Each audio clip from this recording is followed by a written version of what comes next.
Here's the quickest way to creating a dynamic financial model. So I have here my revenue and cost of sales and OPEX net income for the current month of September, and I'm creating a forecast for the future month. For my assumptions, I have revenue growth, COGS, and OPEX growth.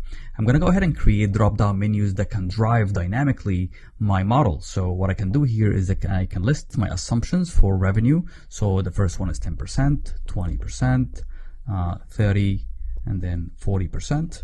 And I can make similar assumptions for my other two categories, OPEX and COGS. And then I can create a drop-down menu that can enable me to easily select my assumption. So I'll go to the cell where I want my dynamic drop-down to be. I'm going to highlight it and then just go to Data, Data Tools, and under Data Validation, I'm going to go ahead and select a list.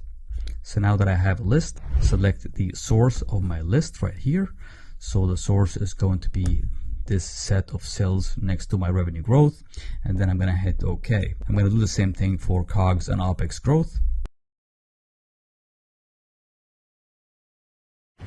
Okay, great. Now that I have my drop-down menu, I can just select 10% for each of them to begin with.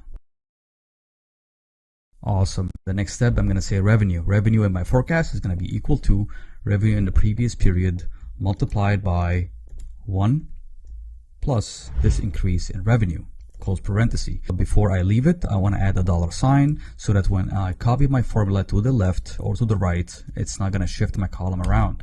Now revenue grew by 10% and I can drag this across. Great. I can do the same thing for cost of sales. If I drag my cell down, it's going to increase my cost of sales by 10%.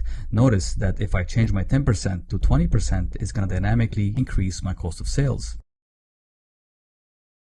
Great, I'm going to go ahead and drag this across as well. Gross profit is just equals to revenue minus cost of sales. Go ahead and drag that.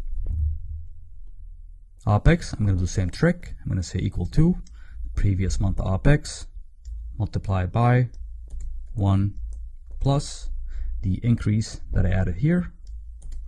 And I'm going to add my $sign before the column so it doesn't shift around when I drag it across.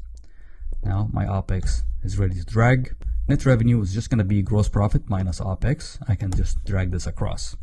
Now what you have here is you have a dynamic model. If you change revenue growth to 20%, it's going to dynamically change. If you change COGS, and change the whole model.